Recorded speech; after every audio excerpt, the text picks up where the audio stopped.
Travis Wayne Goodsell. I was thinking I'd watch Rambo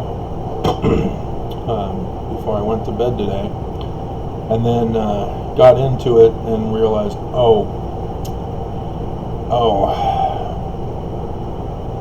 it's been 25 years this month that I've been in Utah. Moved here after I graduated from the university up in Canada, and was deceived by my parents that they had a brand new suburban home with a basement home for my family to stay in while I work on paying off the student loan debts and save up for our own place. And that was not the case. As they still were in their apartment in Kearns, and we had to all sleep in the living room area in the apartment until the house was finished and the basement was unfinished. It was their intention to lure me down here so that I would do it for them, build it for them. That was not cool. How am I going to have a full-time job and build their home for them?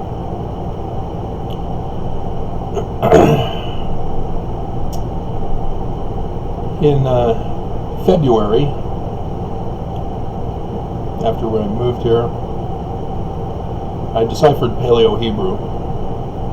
Joseph Smith, in the King Follett Discourse, says that the Hebrew text of the Bible is translated incorrectly and gave us half of Genesis 1:1.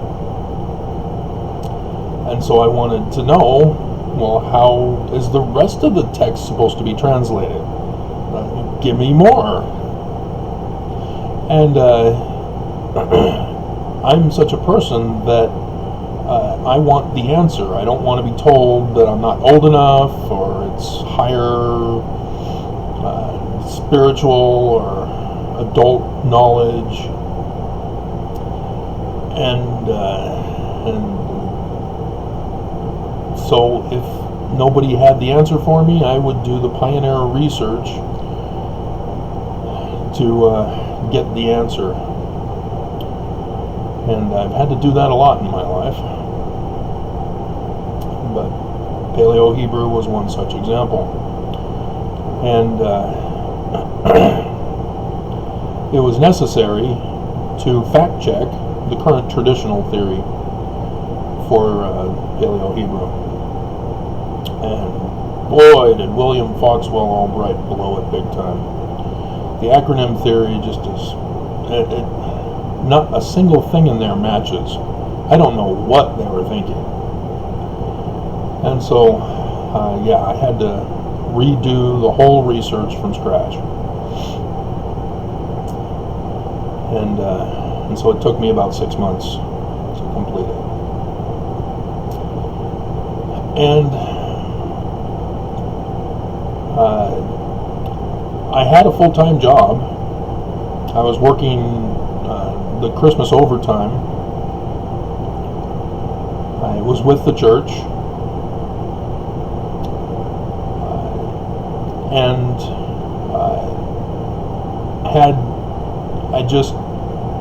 she just stayed with me, but that was not her intention. She, as it turns out, agreed to come down to Utah only so that she could dump me off. She needed an excuse to do so, though, so that she can be the good person in the whole thing, the victim.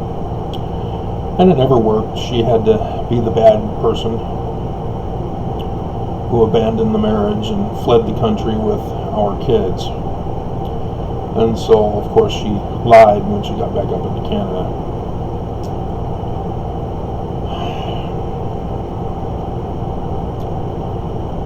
And I knew nothing of church history at that point.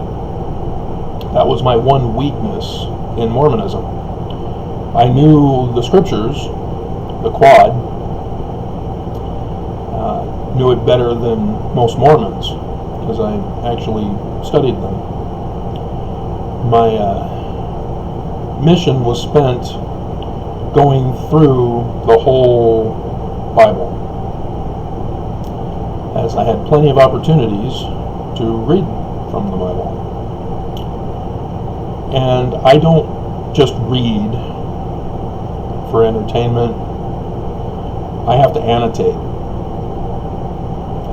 I've dated girls who were frustrated with that.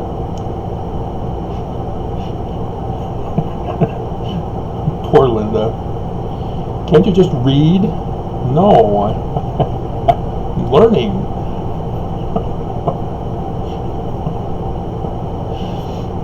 And so, yeah, when I watch movies, I learn from them.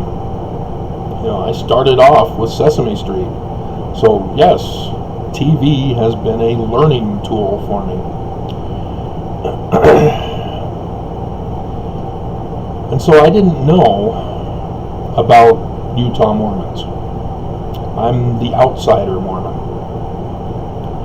And we outsiders were already frustrated with Utah Mormons, as we have family in Utah, and so during our summers, families would go up to Utah and attend the churches while they're there visiting family and so forth. And because we're outsiders, we're literally treated like Rambo. And I don't understand that. We're Mormons. We're all Mormons. We're on the same side. Why are we who are not from Utah the inferior people? I don't understand that.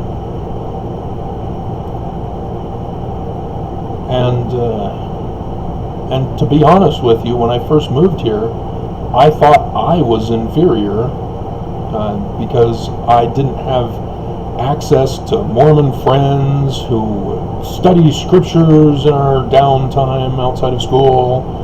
I guess they even have school classes in church subjects. And so I thought I was going to be way behind on Mormon knowledge. Turns out it was quite the opposite, because I had spent my life wanting to know Mormonism, as I didn't grow up with any peers in my neighborhood to play with as Mormons. And instead, well, those are other stories. And I'll give you a case example. In Placentia, California, I can't remember her name. She lived across the street from us. And one day, two of us were talking, and she said that she had sex with Walter, who lived down the street, and I'm, like, shocked as a boy. I'm trying not to look shocked, but I'm shocked, and because I had no idea what sex was.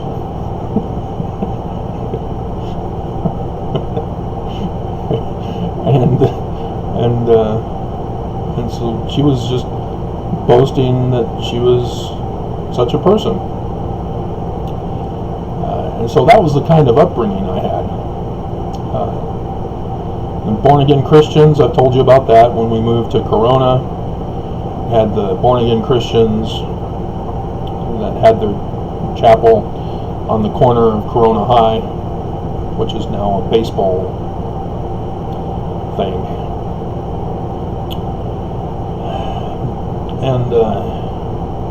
And so the Mormon influence was kept to church and early morning seminary when I was finally old enough.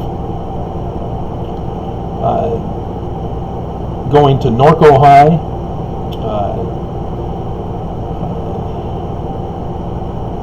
I didn't get to know the Norco girls because we still went to Corona for church, the church that was right across the street from Corona High.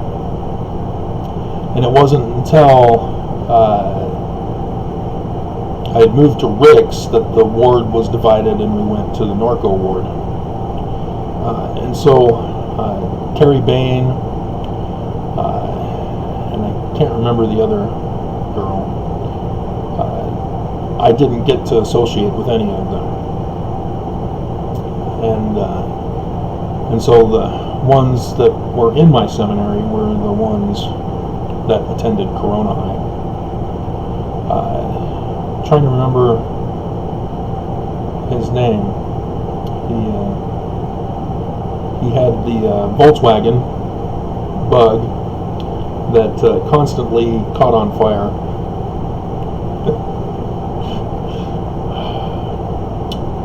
Can't remember his name. And maybe that's a good thing. As my peers would tell me, oh yeah, he goes smoking and drinking with us. Oh, he does he? Okay.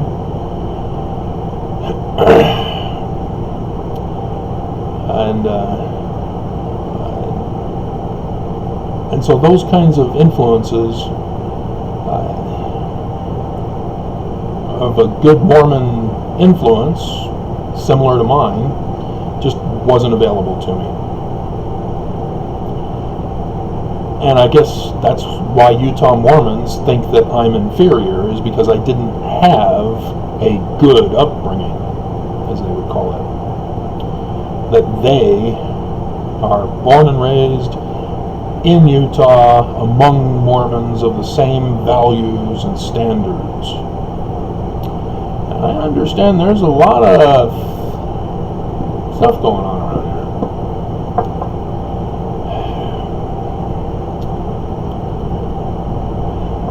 Especially when I start reading the news. But aside from that, dear God, what are you guys up to here? And so when I went to the church to say, hey, I deciphered Paleo-Hebrew, and I've confirmed that Joseph Smith is indeed a translator of the King Follett Discourses Hebrew Bible text. I didn't know that F. Michael Watson, Secretary for President Gordon B. Hinckley, had my name put on a troublemaker file, as it's called. 36434 is my number. I was made an enemy of the church because I had discovered Joseph Smith is correct in his translation of Hebrew. And he had actually studied Hebrew under Rabbi Sykes, with Rabbi Sykes' recent publication of an alphabet and grammar for Hebrew.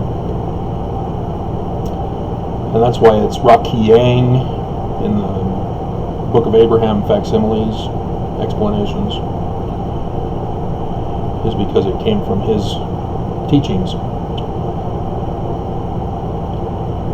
And so when I found out in 2014, after I had obtained a computer again, and found that the church had translation and historicity of the Book of Abraham, that they were denouncing Joseph Smith as a translator, and that he never was a translator. I know that's false.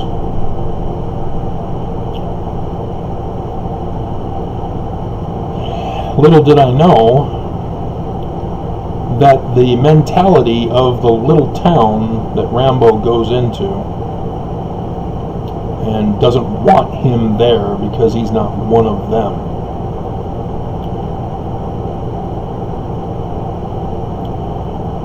The background understanding is far deeper with the little township, as those who were enlisted They didn't volunteer to go to Vietnam. It was the draft that forced teenage boys to go to war that was intended never to be won and eternally fought, as they are captured, tortured, and traumatized for the rest of their life. My Uncle Dennis, my mom's brother, was one such victim of Vietnam. And it's not a mental illness, as the psychos would have you believe. It's a literal trauma from what they experienced. They have peaceful lives. My Uncle Dennis grew up in a wealthy family, as my grandpa was a dentist, and they lived in the mansion out there in Ventura. That is now, the land is burned up with the subdivision that plowed over the mansion.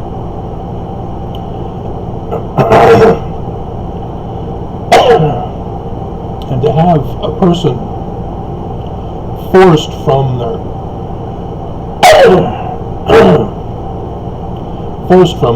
peaceful, prosperous life and be exposed to the worst kind of hell, to then come back and to no longer belong in the place you grew up among, that's pretty sickening. But a lot of protests against the soldiers who were drafted unwillingly was a major problem in the United States, as our veterans were not treated well. And so Rambo is trying to deal, or the movie Rambo is trying to deal with that in the context of not just a returning veteran from the war, but a vagrant. You know, he's homeless, he's needy, and the town doesn't want to do anything to help him and take care of him. That's neglect of the poor, for which Sodom was destroyed, right? Not homosexuality, neglecting the poor, says Ezekiel.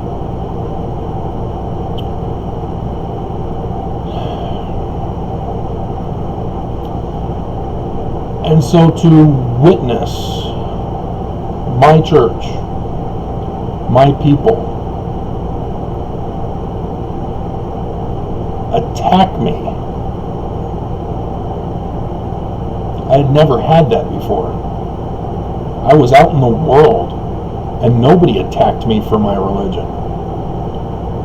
I was teased because I can't drink coffee. Okay. It smells horrible when I walk down that aisle in the grocery store. I don't drink things that don't smell good.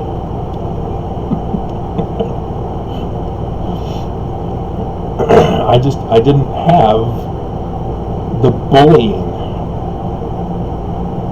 that I've experienced here in Utah.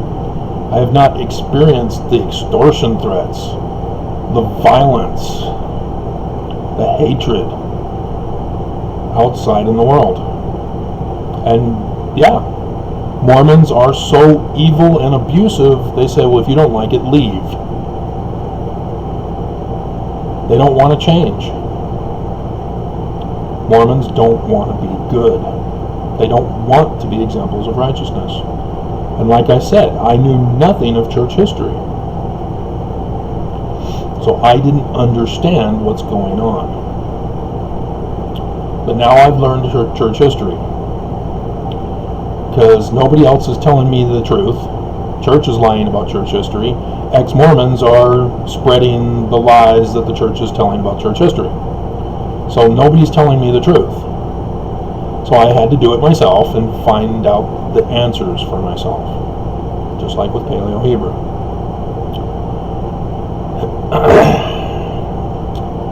And And what I learned is that the church claims that they were fleeing for religious persecution. That we as Mormons were being persecuted for our religion and had to come to the Salt Lake Valley. Well, that's all a lie. Brigham Young fled the country.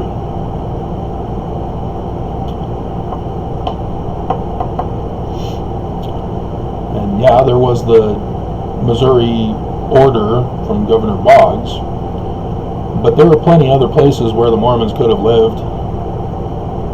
No, Brigham Young fled the country. And then, of course, the other crimes that I've been talking about in my videos.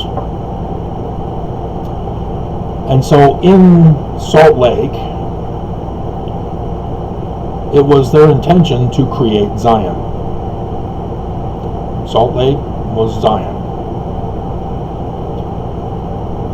And it was going to be only Mormons here.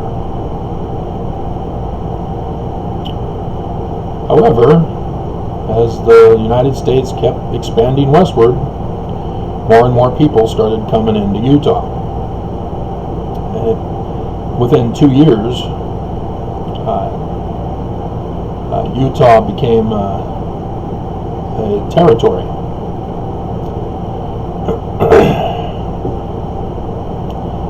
And they, at first, allowed Brigham Young to be the governor of the territory, but he couldn't behave. And so the United States had him replaced. And so Utah retaliated, or Mormons retaliated, and governor after governor kept getting replaced over and over again. As judges, likewise, kicked those judges out. This was supposed to be Zion, only for Mormons. Outsiders not welcome. Mormons were not tolerant of the world. As a teenager, the phrasing "in the world but not of the world" became popular. And obviously that's because the church is now expanded throughout the world, and was expanding. And so how do you have Mormons stay where they are and be like me in Southern California and still be a righteous person according to Mormon standards and values? And that's why the campaign. And in Utah, the United States, under John Taylor, started to clamp down, started arresting Mormons for their corruption and fraud, as well as polygamy. But again, the Mormons wanted to spin it as religious persecution, just as the FLDS Church did when they were arrested for snap fraud violations and polygamy of Warren Jeffs, their leader, their only true and living prophet.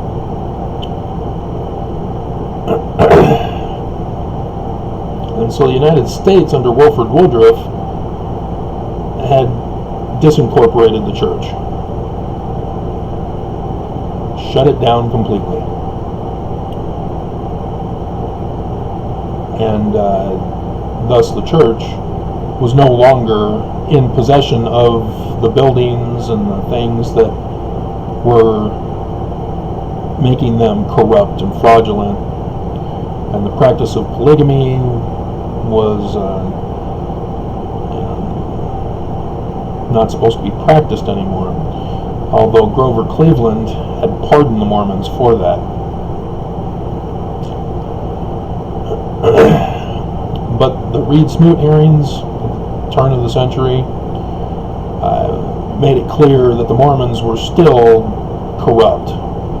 Were still insisting that wickedness is God's true standards and values.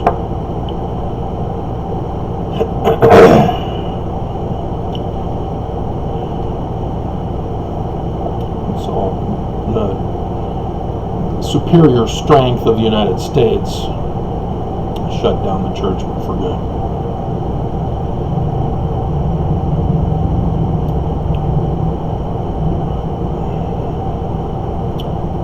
And so the church realized that they needed to try another tactic. And so under Heber J. Grant, they plotted to have Mormons take over government positions and populate far greater than those moving into Utah, so that Mormons can take all of the government positions and police positions and local positions, and thus control the whole state of Utah again. And in so doing, they were able to get Mormons in the government for the filing of new articles of incorporation.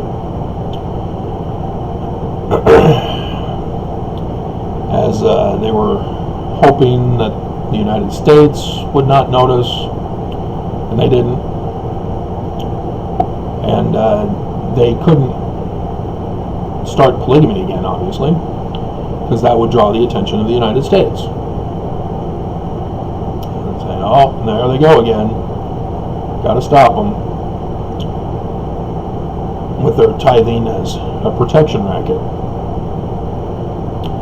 The concept of a protection racket was not named until the mid-1900s, or, well, it could have been the early 1900s. And so under the Edmunds-Tucker Act, it wasn't understood as a protection racket.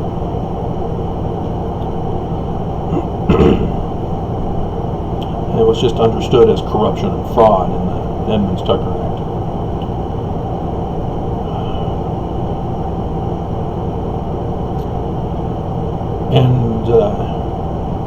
And so, yeah, with Mormons in the right places in government, they filed new articles of incorporation in 1923.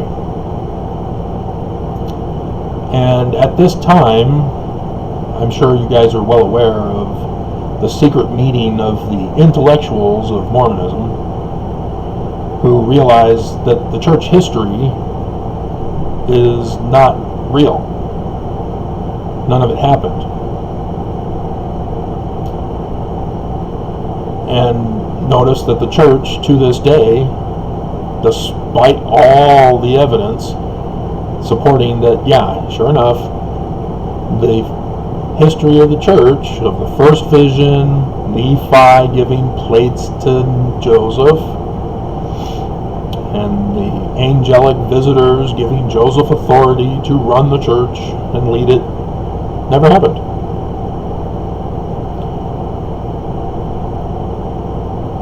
And I came at that through the back door, so to speak, because of my deciphering Paleo-Hebrew, deciphering Egyptian petroglyphs, being aware of Jewish mysticism.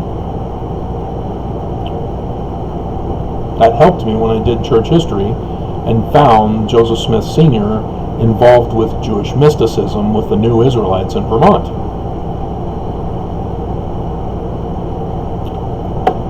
It's code. Everything is coded. The Doctrine and Covenants was all encoded.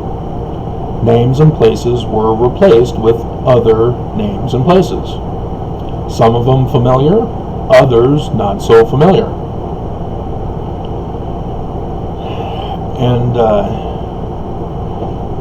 And so church history encoded.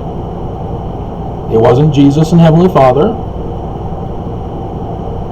because notice that if it was Jesus, why is Jesus saying that he is a fraud? Don't join Christianity. That's hilarious. Because he's talking about the creeds are an abomination. The first creed was the Nicene Council Creed, where Constantine created Jesus as historical and gave him a new name, homoousios, to describe his nature and character, which means not real, fake. supernatural is above the natural and thus fake, not real, not natural, by definition.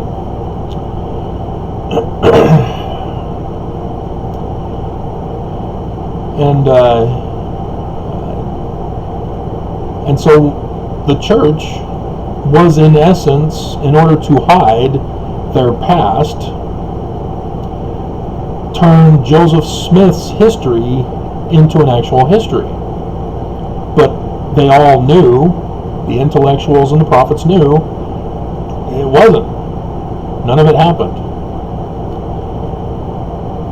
And it does appear, as the way they've been responding to my videos and to my submissions in the 2 lawsuits, that they don't know the original church history. Because that's strange to me, because Heber C. Kimball indicates he did know. And John Taylor also talks about how he knew. But you guys don't know it because you haven't studied what I've studied to know the coding and such. So if you've ever read from Heber C. Kimball, and he talks about, oh, on the night that Joseph got the plates, I had seen a sign in the heavens that night. Well, that wasn't the sign in the heavens. The real sign in the heavens was of a different nature, and I'm kind of surprised. They were actually aware of the future date for the latter days, of the date that they chose for Joseph getting the plates. And so with Heber's lie, I'm able to see that he did know what was going on. Especially when he talks about his masonry background. He lies, but in so lying, he purposely exposes that he knew all about what the Smiths were up to, what the real church history was. And so I'm kind of surprised that the current prophets don't know any of this. I would have thought it would have been passed from prophet to prophet, from Brigham Young and Heber. And so, if you've ever read Heber C. Kimball's A Test is Coming, it takes on all new meaning. Because the wicked, he claims, are the outsiders coming into Utah. And that Mormons will be tested to change their standards and values of corruption and fraud and polygamy. In these now peaceful valleys. Yeah. It's like the Middle East. Israel and the Palestine both claim outwardly to third parties, we want peace.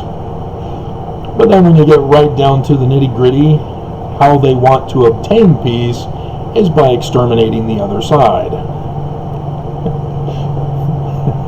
When they're dead, there will be peace.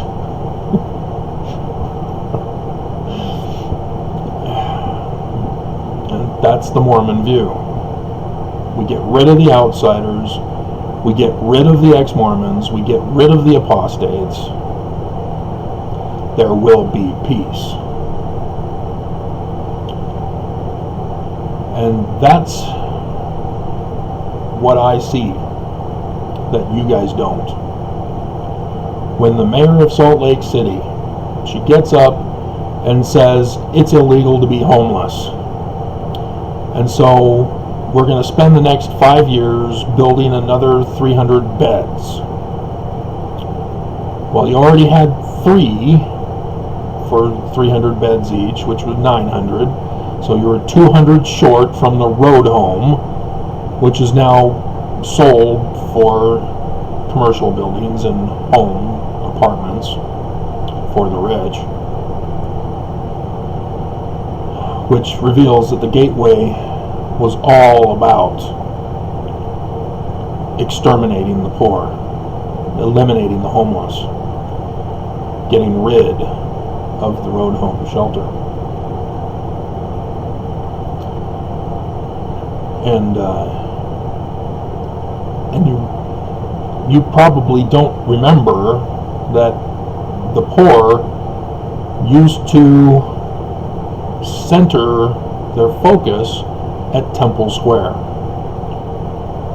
begging for money so that they could survive. And so you get the news coming out and highlighting the few bad examples of rich people who are pretending to be beggars, who make more begging than they would working for McDonald's flipping burgers. And technically there's no crime against it. If they become rich off of panhandling, good for them. But if you're dumb enough to give your money away to the homeless, when it's the government who uses our tax money to help the homeless, that's what's so frustrating every Christmas, is that you get all of these commercial advertisements. Give us money, give us money. These people are suffering. Don't you feel guilty? Give us money.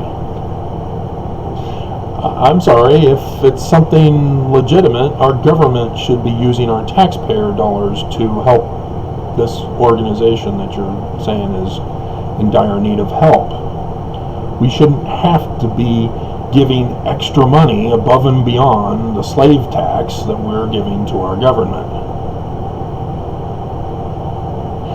Even with natural disasters, we should not be beholden to charitable organizations. Our government is designed with FEMA and other agencies to help in those situations using our tax dollars. And so the indicator is that all of these other places for donations that are legitimate means that our government is not spending our money wisely. They're wasting our money on things that don't matter, like wars.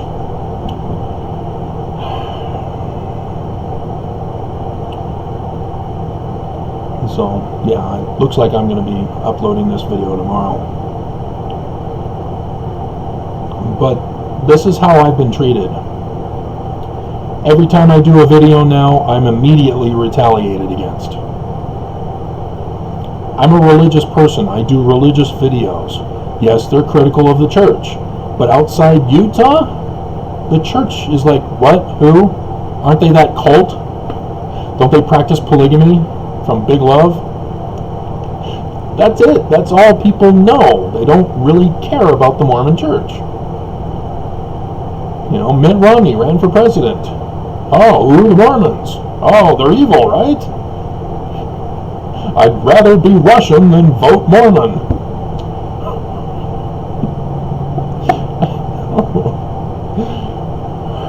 If you remember the 2016 campaign.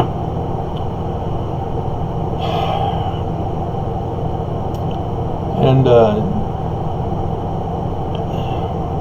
it's horrifying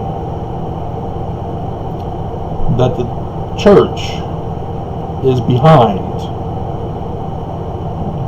the neglect of the poor, that the church is behind all the natural disasters that we are now encountering this year and recent years.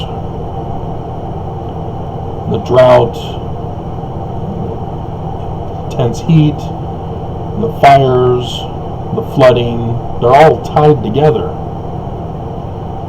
And the church, by taking over Utah, taking over the government, having Mormons in position of power to do their will, and to alter the will of the people, wanting to overturn the voice of the people for gay marriage, for marijuana, for the sick and the afflicted. The church was interfering and trying to alter it and prevent it above and beyond the will of the people. And the church claims that, no, we have nothing to do with government. BS. The church knows that when they come out on an issue, the government leaders have to conform and comply. We saw that with coronavirus. Nelson does videos saying, oh, wow, it really sucks being closed. We're going to wait for government officials to tell us when to reopen. Yeah. They all know they're under pressure now to get everything back open so that people can go back to church. And you get prophets like Bednar, who says the coronavirus is taking away our free agency, which is not really free, just taking away our agency. He did that video saying it's not free agency. And that we need to have the right to attend church. It's a pandemic. It's a medical emergency. We've all seen the movies, unless they're R-rated. I have. You guys haven't.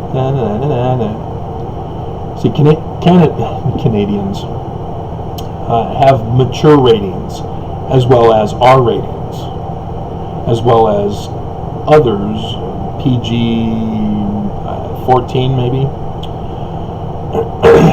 And there are R-rated movies that in Canada are PG-14. And there are PG-13 movie, well, I don't think there are PG-13 movies that are mature. But some of the R-rated movies are mature in Canada. And apparently Canadian Mormons know what movies they can and cannot go to.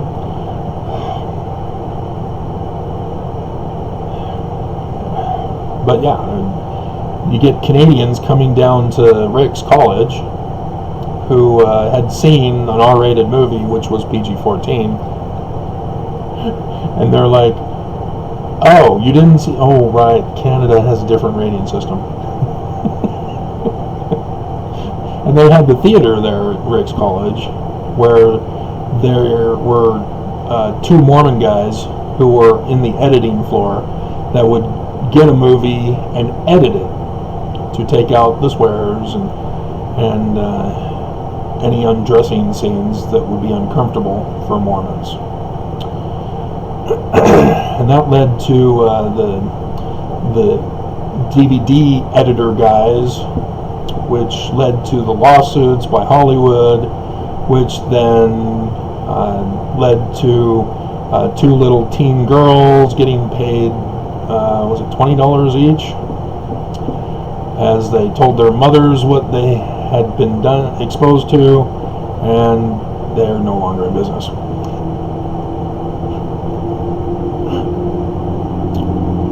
Yeah. Did you not know that? It was in the news.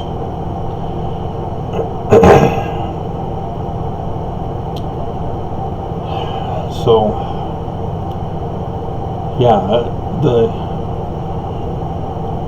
that's the whole problem that I found, is that the standards and values of the Mormon Church here in Utah is idol worship. They purposely embrace evangelical idol worship because of 1923. They became evangelical Mormons. Christian. Amen is no longer called Amen, he's Jesus Christ. And if you didn't know, where it says Jesus Christ in the Book of Mormon, in the Doctrine and Covenants, and if possible in the church history, it's not referring to Jesus Christ, it's referring to son Amen. And yet, if you believe that son Amen is code for Jesus, as it says, even Jesus Christ, Alpha and Omega, beginning and the end,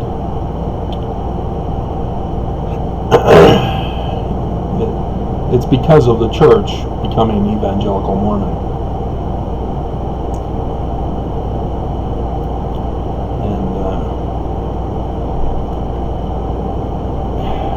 And that idolatry worship is what causes the intolerance. That when you see somebody with an idol that you have forbidden, you assume the idol has possessed the person, and therefore you justify yourself in committing violence and abuse and neglect towards that person, because they're wicked now, because of their influence with the idol. And so, for me, being an outside Mormon, being influenced by the world, I therefore am wicked. I am not a worthy Mormon.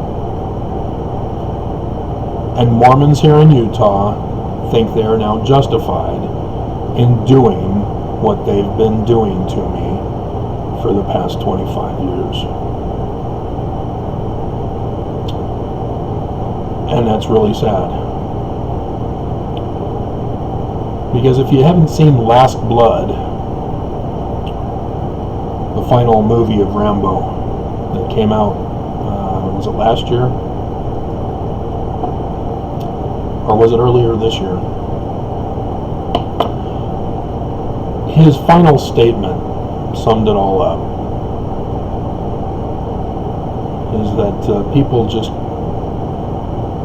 are corrupt. They never learn. There can never be peace until everyone's exterminated.